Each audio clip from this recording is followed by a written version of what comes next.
Very much for coming to my talk, by the way. I just realised I really appreciate that people turn up to my talks. I don't actually know why you do, but I appreciate that you come to my talks. Okay, I've been talking about Active Directory. I don't have a microphone on me, but can people hear me at the back? Yeah. I've been sort of gibbering on about Active Directory for years. Like 9+ years I've been talking about Active Directory. And yeah, it's starting to feel like the world's moving away from AD, which was quite alarming for me, but I'm learning lots of new tricks. So, Zero Trust. Okay, Los Angeles, 27th of October 2008, Windows Azure was announced. 2010, Windows Azure was launched. 2013, Azure Active Directory, Azure AD, as we call it in the UK, was launched. 2022, Entra was launched. 2023, Azure AD was renamed to Entra ID. People still call it that Azure AD. I do, which is incorrect. It's now Entra ID. As a security consultant, I'm seeing lots of people moving from traditional Active Directory to Entra. Pretty much my jobs are going to just Entra now. So, what's driving this change? Microsoft bundled Game Pass. Microsoft bundled Game Pass into 365 and everyone went off gaming. Hey, great. Yeah, no, back to reality. I still don't understand why they haven't done it, but they haven't. We changed how we as employees work, or more importantly, we changed geographically how we work. So if we look at traditional AD, it was built to accommodate users sat in an office, all devices being predominantly, can't say that word, Windows PCs. Business apps ran on internal servers. Then employees started to work from home. Exchange, people started to move over to Microsoft 365. File servers, internal file servers that I used to exploit for years, became SharePoint and OneDrive. On-premise apps became SaaS apps like Salesforce, ServiceNow and Workday. And Microsoft Entra ID was designed from the beginning to work over the public internet, not constrained to a corporate office. So, we need to take a step back. The scenario I commonly conduct includes being sent a laptop, simulating a common built employee's laptop access. I absolutely love those kind of jobs. I describe it as like a toy shop. I shouldn't. I'm just given a laptop and I'm told, what can you do with this? You've got a month, crack on. Absolutely love it. So, back to just traditional AD. You would receive a laptop, and during the assessment, you would evaluate what sort of binaries and stuff you could execute on that machine, and then what you could do to compromise the domain. That is a fantastic site about living off the land and all the kind of binaries that you can execute.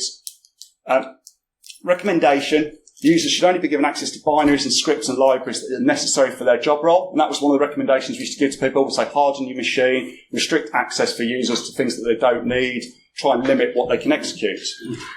Then in 2009, Microsoft AppLocker was launched. And we started to see this with laptops we were being provided, which is great. People were taking our advice of starting to lock things down. If you're like me and you build lots and lots of labs and you've actually tried to sort of mess around with AppLocker, you realise how hard it is actually to sort of work with, or how hard it was to work with. So fair play to people who were locking down laptops and making them more secure. And then Zero Trust sort of changed this.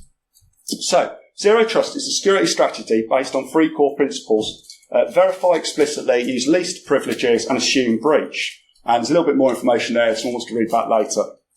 So what I've noticed over the last couple of years, laptops before I was being given were quite hardened towards the end, and it was becoming quite like a challenge to actually do anything. And then suddenly I'm just being given a complete fresh build. What's going on? Why is there absolutely zero hardening? And the idea being is with Zero Trust, you just have access out to the internet. Everything you do is basically not trusted. So anything that looks suspicious, in theory, your laptop will be isolated and blocked very quickly. And in theory, you've only really got access to the internet and applications that they've explicitly allowed you access to. So I've sort of started thinking, maybe people are feeling like, well, we don't need to harden laptops anymore. There you go. I've just explained it there. Right. So, and there you go. Okay, I just explained it there. So the problem is that most people aren't using just a pure cloud environment. What you're finding is most people have like a hybrid. In fact, almost all people I've been testing over the last couple of years have a hybrid sort of design. So they still have some traditional like AD and they use a VPN to connect to it. So I was interested to know whether my theory was correct though. So I asked a few people internally I work with and they said, yeah, that's right. I like to ask other sources. So of course you go to AI these days. And I sort of said, to a couple of the common, Gemini, ChatGPT, is it fair to sort of, suggest that basically laptops are no longer being hardened because people just think this Zero Trust Microsoft solution no longer need to require sort of hardening laptops. And Gemini came back. I always think of Gemini as like a golden retriever puppy. Absolutely every reply it gives you is wonderful. Everything is amazing. And it basically said, yeah, you've hit the nail on the head. You've got it completely right. People think there's no need to, harden laptops anymore because of zero trust. And then I went to ChatGPT, which is always a little bit more hard. But basically, you're completely wrong. And no, it said that it's a fair enough, assumption, but the reality is there's a little bit more to it than that. Right. Let's look at VPNs. So, endpoint detection and response, EDR, hooks into the laptop's base operating system. Pretty much anything I was doing sort of 2 years ago resulted in that. Basically, it lit up, and the SOC would get hold of it, and Microsoft Defender would device isolation, which is this. It's really embarrassing. You've got a laptop that can connect to the internet. You can see that it can connect to the internet, but you can't connect to the internet. You can't connect to nothing. You get someone phone you up and go, ha ha, we spotted you. And you basically have to either beg them to release it, or some clients will go, crack on, keep going, see what you can do. You can't do much. It is that. So, how can you exploit a VPN? So, when you get a laptop initially sent to you and you've got a VPN on it, this is what you'll find. A typical VPN configuration these days is username, passwords, and MFA. And about 6 years ago, I talked loads about exploiting VPNs. And back then, there was no MFA, but this is a fairly common scenario of what we see these days. And an employment or a company will give all their employees a laptop or a remote solution. They'll send them home with a device that connects to their internal network via the VPN with username, password, and an MFA. So in theory, any one of those could be an adversary because they've got an internal access into your internal network. Right, this is what I do. I right-click on the VPN app, and I like to have a look what I can see. Typically, you always see routing information, you'll see some sort of security information, you'll get to see how it's configured and how it's secured. And I commonly see this being used these days. So people are using Microsoft Federated Authentication, application trusts an external identity provider to authenticate users instead of handling usernames and passwords itself. Absolutely great for us when we're simulating adversaries. Right, at this stage, I typically try and review or guess the conditional access policy. This really annoys me when I say guess. I'll get to that in a minute. Road Recon is a fantastic tool for trying to work out their policies and the conditional access policies. I do use Road Recon on every assessment. I don't do it normally at the start when would probably be a smart time to do it. I do it along the process. I tend to just try and access 365 from a machine that we manage with the credentials that were provided for the assessment. Because if you can access O365 at that point, you're already onto a pretty, you can start to guess that their conditional access policy is weak. Typically, you would see that you would be blocked and you're not allowed, but if you're logged in, it's a good chance. And then what I then do is, if you are blocked, the alert, I don't often get people then phone me up and go, haha, we spotted you. It's just, I'm blocked from accessing 365, and I just sort of, stay quiet for a few hours and then crack on. So, if you can log into 365, there's a good chance you can also then log into a VPN, which is a riskier move, because we now know that the majority of VPNs use Microsoft for authentication. At this point, I can literally hear in my head every time I say this, my kind of logic of if I can do this, I can then do that without any real kind of scientific background. My mate would just scream at me and go, no, stop it. If anyone here works in red teams or is a red teamer, the paranoia within our sort of community on any engagement is incredible. A lot of the time we kind of constrain ourselves from working because we're too scared to trigger an alert. I find that annoying at times, but that's the world we live in. Anyway, I digressed. So, what you do is you download the VPN from a legitimate source. Normally, if you go to the URL that the VPN points at in a browser, you can then get the option to download the VPN client. Please don't just download VPN clients from some random places. You install it on your device, hold your breath, panic of detection, and attempt to auth. If it works, winner. You now have a machine that the EDR that's hooked into their laptop has absolute zero visibility of what you're doing. The only way really then they can spot you is if you start doing stupid things against the internal devices and the internal devices spot you. But from an actual point of executing stuff, they've got zero visibility. Right, and then this came out. So probably 2 or 3 years ago, we started seeing more and more of certification-based authentication. And I always think this is the end of us. And every time I say to people, I think this is the end of us, they'll go, think back to this, and this, where I also said, I think that's the end of us. So thankfully, this hasn't been the end of us. But I don't actually like messing around with certificates. I exploit certificates a lot. I build Active Directory certification services at home and I toy around with it and I exploit it. But I still put certification stuff up there as like super smart stuff, and it scares me. And I always think I'm going to come a cropper when I start messing with it. But this is what we're starting to see. So you're provided with a username, a password, MFA, and a certificate. Now, this is in red because the certificate should be a device-based certificate. It should be the physical device that is trusted or is decided whether it's trustworthy or not. And then that is what uses the authentication via certificate. I do quite often see the user. So what they've done is they've sort of assigned the certificate to the user. Now, ask ChatGPT, what's your recommendation on sort of using a password, username, MFA, and a certificate? And clearly it said, that's good, that's smart, that's an additional sort of, security level. Interestingly, it did reply with this. It sort of said it fails where there is a chance of credential theft. So it interests me that ChatGPT instantly spotted kind of where I'd be going. It sort of had an idea. Of course, I went to the Golden Retriever puppy and I said, can you use username, password, MFA, and certificate to authenticate? Yeah, you absolutely can. Fantastic. The absolute greatest security out there in the world ever. I mocked it, but I absolutely love Gemini. And then I said, is it secure? Yes, the configuration is extremely secure. This is the ultimate security ever.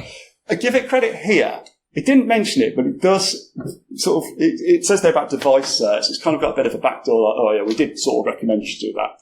And then I went, what happens if you've got Active Directory certification services running internally and it's vulnerable to SC1? And at that point, you can then request a certificate on behalf of any of the users. It's still the certificate, the user certificate.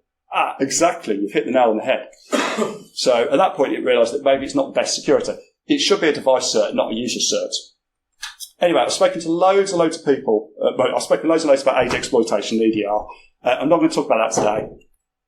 But I do have a theory, and this is quite not appreciated across the community. A lot of people say, nah, shut up, you're wrong. But I think EDR is becoming less of a thing to us. And I also think things are getting easier again.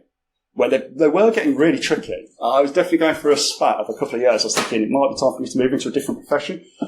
I've started to enjoy it again. So, cloud. All apps in one place. How do you access them? Right, single sign-on. So a user signs in once to a trusted identity provider. They can then access multiple applications without repeatedly entering usernames and passwords. Absolute fantastic. Great idea. Give me access to all of the apps just from stealing one lot of credentials. So, browser in the middle. So this is something that we've started using a lot internally at our place when we are going against a client who's asked us to simulate attacking them. So here we have a typical user authentication to a cloud service. They're accessing it from their laptop. They supply the username, the password, their MFA and token. This is browser in the middle attack. So what you do is you coerce the target, I never say victim, the target, to connecting via you to the legitimate service. So what they see is the legitimate service in their browser. That's all they see. They don't realise they're coming via you. We're sitting there and we're harvesting all that information. We're getting the username, we're getting the password, we're getting the MFA token, we're getting all the session tokens. That is a fantastic tool for trying that out. So I was using this myself for quite a long time. It's quite hard to set up, I'm not going to lie to you. But my friend who I work with, who's also my manager, he automated the process and we got it down to like 5 minutes to deploy. So what was really challenging to set up becomes a 5-minute thing. Anyway, me and him were talking quite a bit and we chat a lot about things. And he just turned around and said, I want to write my own. And he came up with this. Now, I asked him before I did this talk, I said, can I talk about one of your tools that you've created? He said, yeah, go for it. So he came up with Carp DM. And this is what the target sees. So when the target is pointed to the URL via our machine that we control, they see that. They then put their username in and they get their custom login that you would normally see. So any custom login they would have, they would see. They then go to their password and then they go to their MFA. All completely 100% legitimate process because it is the legitimate process. It's just via our machine that we control. And then we see this. So the session's been captured. What we do then is go to control and we then take control of their session. So we've hijacked it and we now have full, complete access to that. We have access to all of their applications. This is just a demo tenant, so you're only seeing your O365 apps here, but typically you'd see sometimes hundreds and hundreds of applications. It's not automatically means that we have access to all of them, but you have access normally to a large proportion of them. This I'm probably not supposed to tell you, and I'm probably going to get a slap back at work for saying this, but I like to occasionally say sorry afterwards. Within 15 minutes of doing this, you can backdoor the MFA, so you can put your own phone number in. I don't know why it's only 15 minutes. I just know that if you do it quick, you can do it. So at that point then, you don't need to keep phishing them. You can then use your own MFA session that you've set up on your phone. And here are your session tokens that you've taken. This is all from my friend's tool. He wrote this all himself. It's phenomenal. So you also then get to see the username and the traditional password. So single sign-on means we have now access to all of the apps. And our success rate, if you go back 2 years ago, was getting challenging to fish and get access to things. We're getting really, really successful at it again. Like really, really successful. So I'd like to quote my friend. He just did a phenomenal talk about piracy. And I just nipped out before my talk now. And I just realised that's kind of piracy. Because I copied down everything he put from his... This is from his course. It's a quote. Thank you. I feel like that. He knows I've got love for him. I never pirate his stuff. But yeah, modern threat actors, they're moving away from traditional C2-based sort of phishing and shifting more towards credential-based access. They're actually going back to the sort of stuff we were doing 5 or 10 years ago, before we started using C2s for a period. And it's quite interesting that we're sort of shifting back. So, talk to me. Okay, so years and years and years ago, one of my friends said to me, just phone up the service desk and ask them to reset your password. And I thought that would never work. So I tried it. And for years since, I've been phoning up people's service desks on a job and saying, can you change my password? Of course, their job is to say yes. Their job is to help you. If you've got a problem, that's their job. They're doing the right thing, really, in theory. So you go onto LinkedIn, you look for a target who you want to impersonate, you phone up the service desk. If you can't find the service desk number, because lots of people now hide the service desk number, because people like me, what you do is you just phone up the reception and say that you're working remotely, your laptop's not working, can you put me through to the service desk? They say, yeah, I'm going to put you through. And go, oh, actually, do us a favour, I might need to phone them a few times. Can you just give me the number? They'll give you the number. So you then social engineer them to then get through to the service desk. You ask them to change your username or change your password. And all you'd say is, I think I've forgotten my password. I think I'm going to lock it out. And they'll go, no, it's not locked out. I go, do us a favour, can you just change it? And they go, yeah, welcome 123. And there you go, we had creds. And then I got blocked by pesky MFA. And for years I felt like that was just a brick wall. I couldn't get around it. And then someone joined the firm I'm working at. And I started to hear phenomenal things about her work. They were saying that for social engineering, she was getting MFAs reset for service desks. And I was like, how is she doing it? We're also starting to hear that threat actors are doing this. And I was like, how are you doing it? So I phoned her up at work and said, can I ask you how you do it? And she said, yeah. I went, can I talk about it in my talk? She went, yeah, of course you can. So Melissa taught me this, which is a phenomenal way of backdooring an MFA. So this basically depends on whether it's their own, whether it's the target's own phone or whether it's an employment or their company-provided phone.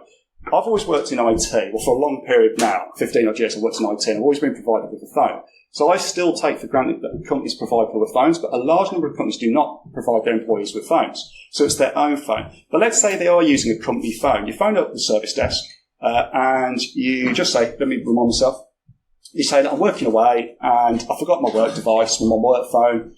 Can you do me a favour? Can you add this number to my MFA so I can log back in and carry on with my work? If the employer uses their own phone, they've got no control over you changing your phone number at any point. So you literally just say, I've changed my number. You've just got their deal, changed my number, couldn't be bothered to put my number across, so whatever you like. She's told me that you get a lot better response if you actually target the service desk out of their normal typical hours. She's getting them to do it almost all the time. But we're using it on jobs now. We're literally asking you to come in and do this function for us, and it works, and we're getting access to credentials and an MFA. So, share.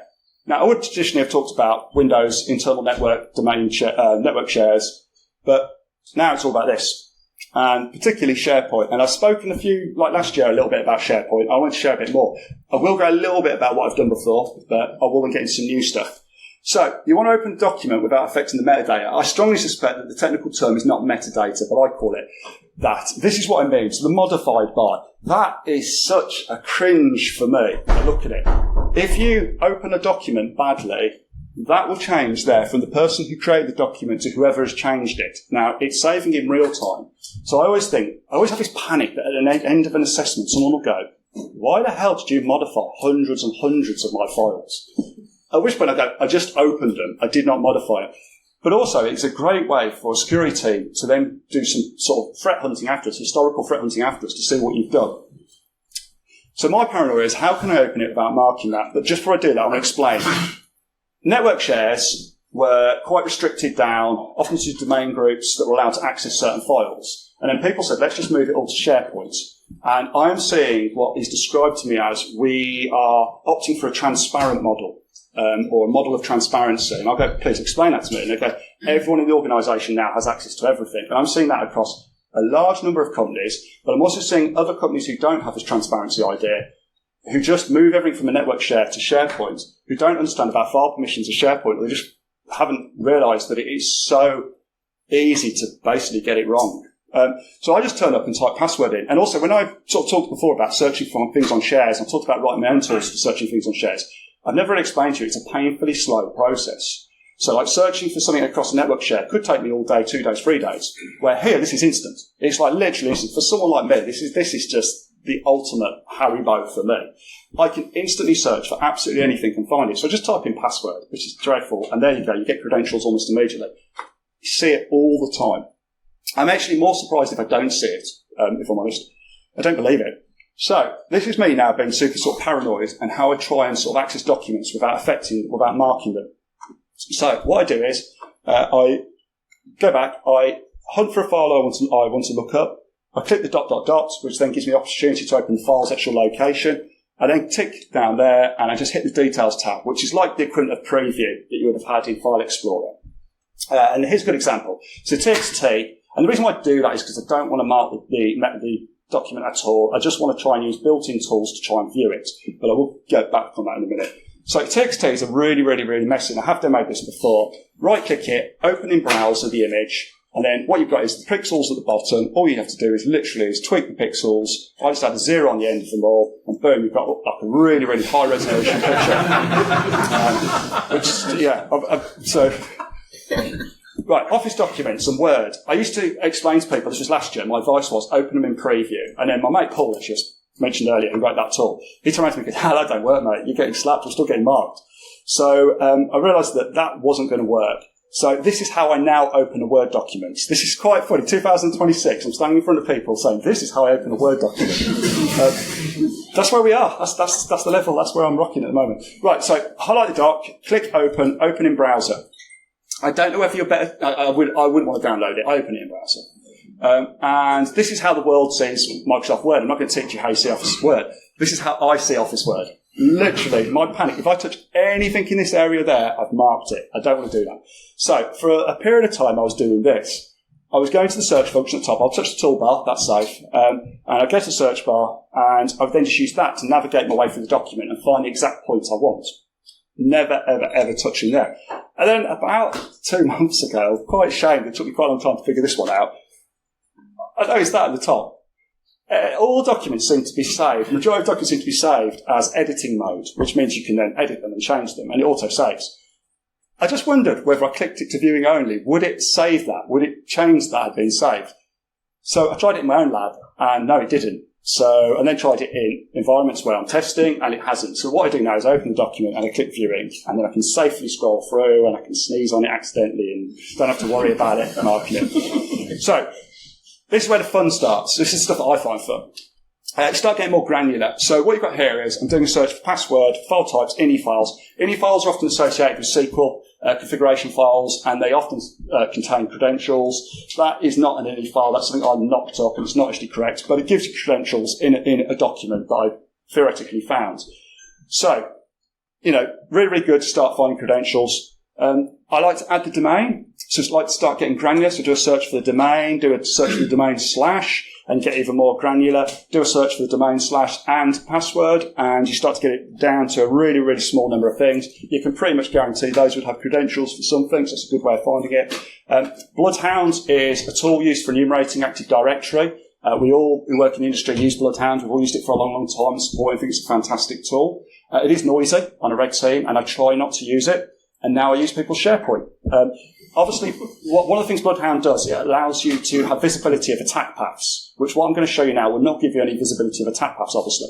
But I use Bloodhound mainly for enumerating machines and users and groups. And I'm going to show you now how SharePoint can do that. So it's nothing that clever. All I do is type the domain, and or put the domain in, and then put and server. People always do audits internally of their servers, and you always find them. So you've got a list of a large number of the machines. You can sort it by date. You can get the latest one. You've got a full list of their entire Active Directory machines. And there we go. So what I do is then I grep that out, and I start to use that how I want for the rest of the engagement. I do the same for domain users, so domain and domain users, and they've got a nice list of all the domain users. Again, I grep them out. I start to granularly sort them into sort of groups where there's high permissions. And I've got, there you go, nice list of groups that belong to the domain admin and enterprise admin, and I've searched right down there for the enterprise admin. So I now know I want to hunt for that user. So then I hunt for that user. And all I'll do is I'll keep putting in user account names. So getting really, really granular until I get, until I start to find stuff. Now, when I create these slides, I do them as I go along, and then I come back and check. I realise this next bit's a little bit messy, but it kind of gives a good example of how my brain works. I flip and jump around, trying things and messing around. So here I am searching for a user, and here's a list of service accounts. Now, I tried that, one long search criteria, which resulted in that. So you can push SharePoint too far, and it starts to break and gives you that. But what I found is if you just reduce a few, it gives you a hit. I don't normally would do a sort of search query that long, but I was just intrigued to see in my own lab whether you could. And then eventually we'll get to the point where I start looking for SVC accounts. So historically we'd have curve roasted, and we would, what curve roasting is where any domain user has the rights to ask for the username, the domain, and the password hash for any service account. It's got an SVC associated to that domain account. They will then, in return, give you those. They'll give you its domain, the password hash, which you can then reverse offline. Now, curve roasting was fantastic when we first discovered it years ago. If you even attempt to do it now, everything lights up. It's one of the quickest ways to get yourself burned. But if you go back to SharePoint and type in SVC, there you get a load of SVC accounts appear in documents. I see it all the time that people have audited this and put them. And you just keep going and going and going, and then eventually you get a document that looks interesting. You open it up, and there you go. There's a walkthrough including the credentials for that service account when it was created 10 years ago. I see that all the time. So there's no need to curve roast. We'll find it in SharePoint. And to make it even nicer for us, this one is really, really useful. Network diagrams. I was a network engineer, as I've told people before, for quite a long time. And we used to use network diagrams then. I didn't really see a massive use for them after that in my career. Now, because we have scenarios where we have to get access to this, this, and that, having a network diagram tells us exactly what jump boxes we need to then get to that. So we look for that in SharePoint as well, and we often find it. So these are the sort of search criteria that I do, and the granularity of where I start. Those are my generics, and then I start to sort of tweak it to the actual client's environment. So, quick recap. We've now got a list of all domain usernames, groups, all domain machines, network topology diagrams, credentials for domain, for high-privileged accounts, and we've got all the groups. Obviously, we want more. I asked AI something, and the reason why I was asking AI this, I was intrigued because what I discovered recently is I started searching for this, and you find that people save their Teams calls to SharePoint, and I was a bit intrigued why. I still don't fully understand why. I think it's something to do with the default configuration over a certain period. If there's a number of users involved, it automatically then gets stored to OneDrive and gets pushed to SharePoint. Doesn't seem right to me. But then when you do a search for that, you get videos. Now, these are just the demos from the tenant. But you click on the video that you're intrigued or interested in watching. Sometimes they can be 2 4-hour long, sort of massive global organisation team calls that I've seen. We ain't got time to watch all of that. So, of course, you go to the transcribe and then you go to search. And we're hunting out keywords that are useful to us from within their meetings. So we've got complete visibility of their internal organisation, how they work, and we can also then search out for keywords from that. I haven't yet to find credentials in a call like that, but one day there'll be a service desk that has communication and I'll be like winning. Right, this is quite old school, but we're starting to get it again, and I love it. Hunt for CCTV and password. Would you think this is quite common? It is becoming very common. But the document's there with the passwords. If the documents are not there with the password, there'll be a document telling you enough about the device that you can then go off and try and figure out the password. Often the defaults. So boom, we now have access to the CCTV cameras as well. It's not a particular massive win on a report, but it's just a nice screenshot to go. We also had full visibility of the entire organisation watching you while you work. This one does make me laugh, and I see it all the time. I don't care it's not called that anymore. It is called that. I search for Twitter, and boom, you get hits. So the internal PR teams of these global organisations will often share credentials themselves. Now, historically, they'd have been on a network share that probably I wouldn't have had access to because it would have been PR only. But now it's on SharePoint. We have access to it. So we've got access to all of their corporate social media accounts, Facebook, Twitter, absolutely everything. The reason why that's lethal is, at this point, we have all of this. And we now have access to the social media accounts. What is more believable that a company has been compromised than coming from their actual social media accounts? So I sort of always say that to clients. I say that is absolutely lethal. That kind of access combined with that. So, I don't often talk about remediation. Obviously, when I do a test, we have remediations in our report, but I wanted to sort of talk about this. So I was interested about what visibility people would have. Now, if any Entra ID user goes to that link when they're authenticated, they're given this, which then allows you to click there, and it allows you to then click to see your searches. And I did this in my own to see, and there's an example of some of the searches I've done. You can see it instantly. I'm up to no good. So I was interested about what happens if I then delete them. It's really buggy, by the way. I was having real intermittent sort of connectivity with this. So you'd delete them, and sometimes they'd delete, sometimes they wouldn't. I'd delete them again, then half would have deleted. I used to do with the lag of everything that's cloud. But anyway, eventually you have that, and I will now do that during all assessments, ongoing. So I was intrigued to know what can actual admins see, because a large proportion of our research that we do is we like to see what the defenders can see, so we then try and figure out ways around it. So you go to here. There's probably other services that Microsoft have got, but I discovered this. And when you first log in, you should never see this. Apparently, it's because I was using a demo tenant that I saw this, but in the production environment, you should never see this option at the top of the screen. If you do see this option at the top of the screen, you've done absolute zero logging up until that point, and there's no historical backups. So when you click that, you then have to wait 24 hours, it tells you up to. I was like, I don't have 24 hours to come back and check it's working. But after about 12 hours, I started to have a little look, and this is what you see. So you can get really, really granular with this. But I always think, why is this stuff not the most intuitive thing in the world ever to work with? The first clanger I came up against, this bit here, the date and time range field. It sounds like that shouldn't be a clanger, but it defaults to 0000 for the present time. And apparently, if the present time is not 0000, which it never is, you always get a negative response and nothing's found. And I just kept getting nothing and nothing and nothing. I was like, what is going on? So I changed it to a couple of hours in front of my present time, and then I started to get some partial hits. It was bad. I couldn't, that's all I can say. I wasn't able to see the same visibility that as a standard user. I wasn't able to see that. And I was trying to figure out why. It's a simple request. Why could I not see that? Apparently, it allows you to see whether people have done everything, it seems, apart from the keywords they've searched. That can't be right what I'm saying, but I couldn't get it to work in the 4 or 5 hours I gave it, playing around with it. So, this is an interesting fact. So, sort of like 1975, the majority of tangible tangible products or assets, that a company would have were physical. They were like tools, they were gold or whatever. Today it's all data. So in my mind, 90% of it is now all data. I'm thinking it's all in SharePoint. That's what I'm thinking it is. So this is partly going back to why I sort of said at the start, I'm starting to think I don't see EDR as much of a problem. It's not much of a problem for me because I'm doing this. And I know that EDR developer companies are thinking, yeah, we need to move into that field now, and they are. So don't get me wrong, I'll probably come back next year and go, I hate this and this product because it's now stopped me. But presently, there's not much, there's no visibility. I can do like 2 or 3 month-long assessments or a month-long assessment, and I'll say to them as I go along in the control group, because I talk transparently, I'm not super sneaky, I don't like to wait to the end and go, I did this, it's rude. So I like to say as I go along what I've done. We're not spotting anything. We can't see a single thing that you're doing. We don't know why. So it's quite a scary thing. And if you look at like ScatSpider, everything I just discussed here, they are doing, and they are actively doing this now. So I'm saying there's probably very little visibility out there, and the threat actors are doing it. So, bring me back.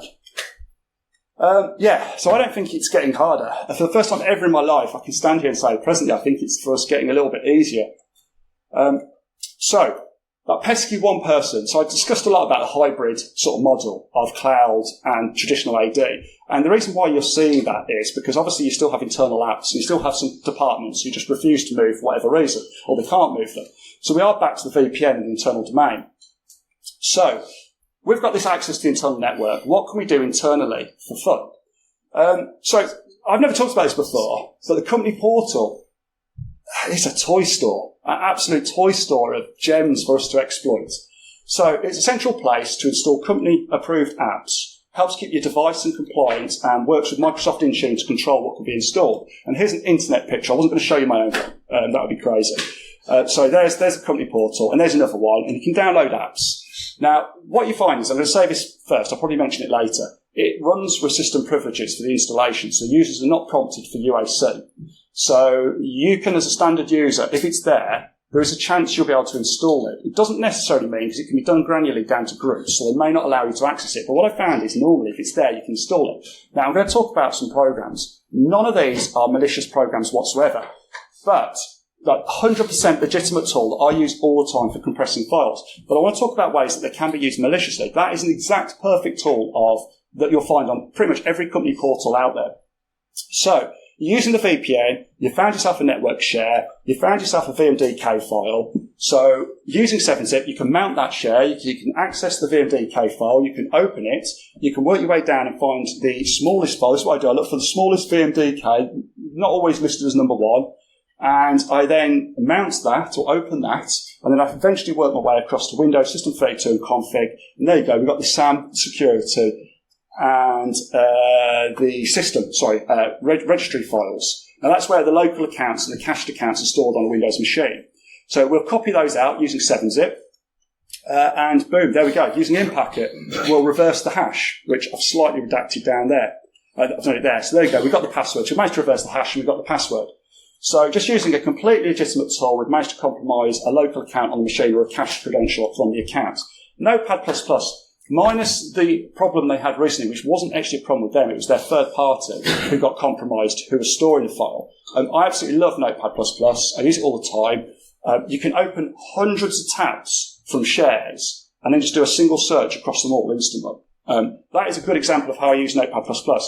The bookmark line, which I incorrectly call grepping for Windows, is so powerful. I use this all the time. So all you do is you highlight something, you go to the bookmark tab, you tick it, it highlights and puts a little dot on the end, and then all I do is I go to search bookmarks, copy the bookmark lines, and all it does is copy out those. I use that all the time for manipulating data. And that's a great example there of password reuse from NTLM hashes. So, this one is I'm really uncomfortable to talk about this. Right, type 2 hypervisors, virtual machines, VM software, call it what you like. You see that on people's company portal. So what you do is, you click on it, you download it, as I told you, there's a good chance it'll install, and then you spin yourself up, Ubuntu or a Windows machine, whatever you want, that their EDR has absolutely zero visibility of on their provided device. And then you have the uncomfortable thing of having to tell them on the next control group call what you've done, and they just go, no, it's painful. But now, I was going to do an entire talk on this, but during my research into this recently, I've written a blog post. It took me about 3 or 4 months to write. I stupidly should have Googled it first before I spent all this time and effort on it, because what I discovered was a large organisation, which I won't say which, got compromised recently, literally because of Visual Studio Code. That'll come clear in a minute why. And at that point, MDSec, a fantastic security company, turned around and said, oh, they obviously didn't read our blog, which we released 2 years ago. And at that point, I realised that my entire talk and research had been previously done by another company, so I wasted time. But if you're interested, I would Google MDSec and Visual Studio Code, and you can read all about it. But I'm going to talk a little bit about it towards just the end. So, Visual Studio Code, if it's not, unlike Visual Code, if it's not in the portal, you can typically just install it on your laptop anyway, because it doesn't require administrative privileges to install, because it runs as the local user's profile. So you can download it either from the Microsoft Store or from the company portal of the provided laptop you've got, or just download it directly from Microsoft. And then you can typically just install it with absolutely no restrictions whatsoever. This is what I call the toy shop. It's obviously not called the toy shop. It is in fact called the extension market for Visual Studio Code. And there's 60-odd thousand small applications written for Visual Studio Code by people. I've had a little look through a lot of them, and I can see malicious uses for tons of them. And some of them are just clearly could be malicious. So in this demonstration, I'm running as a standard domain user, so I've got absolutely zero privileges, quite common to what we are provided when we have traditional AD access. This is just me trying stuff in my lab. I wouldn't do this on a job. It is far too noisy, but I was just intrigued to know if I could do it. I wanted to know, can I install Python on it? Yes, you could. When you get to the point where you're going to actually execute Python, it then says you do actually need to download the executable for Python. It does it via a really, really noisy PowerShell one-liner, which would instantly, I would imagine, get you triggered with an EDR, which is why I wouldn't do it. But once I'd done that, there was no requirement for admin privs at that point. I did all that as that standard domain user. Once I'd done that, I was then able to enumerate the machine using Python. I don't do Hello World, and I'll get to that way in a minute. Obviously, I would then go to C#. I love C#. So my second thought was, can I then do exactly the same with C#? It works so well with Python, I thought, surely being that it's Microsoft on Microsoft OS, this was just going to work. So I downloaded C#, getting really cocky, about to execute, and boom, tells me the .NET required for it. I understood that. Downloaded that. I thought, this is going well. This is going to be fun. Boom. Bad MS. So what I did is I thought, I give up. No, of course I don't. So I go to .NET and I download the binary and I then add it to the environmental variables manually myself as a standard domain user. And then I refuse to do Hello World. I hated, as a kid, I'd always open coding books and I'd say Hello World is the first example. And even back then I was thinking, why? It's patronising, I hate it. I want to enumerate the machine. So I'm using C# and I'm enumerating the machine. It gives me the host name and stuff like that. That's my Hello World. And then I created myself a credential validator. So we always get tons of credentials on jobs from shares, loads from SharePoint now. And what this does is it connects to the domain controller and it will just try authentication against the domain controller using those credentials. Now, netexec can be used as a tool that can be used for the same sort of process, but I just wanted to quickly write one on C#, see if it worked. And boom, yeah, it worked. It accepted the credentials, winner. And then, as I like to do share hunting, I wrote one for a share hunter. And that worked. And what this does is it will allow you to granularly search for keywords. I like the fact that I've got control to point to any share I want and keywords. I also like the fact that you can do it within Word documents. I'm not showing off Excel documents, sorry. Any kind of Office document. If you're ever writing a tool that searches for things inside a document, always try it against Office documents because they are notoriously difficult to scrape data with inside them. So we're back to the store though to see what other people offer. This one's great. So Microsoft themselves have released SQL Server as Visual Studio Code extension. So we've got INI files, which I spoke about earlier. We need to be able to try and use those INI files somewhere. So what you do is, this is what you could do is, you can download Microsoft's provided SQL Server. Worth noting that if you were to download SQL Server Studio yourself, SSMS, you require administrative privileges. So you typically can't do that. At that point, historically, I'd have used some PowerShell or something like that, just to verify or validate the credentials did work on the SQL Server, and then potentially have a look at enumerating a bit of the data. But now there's no need anymore. Visual Studio Code, you download the extension, no admin credentials required at all. You use the credentials that you found in a share for your profile. And there you go. We've got unrestricted access to the SQL database using the extension.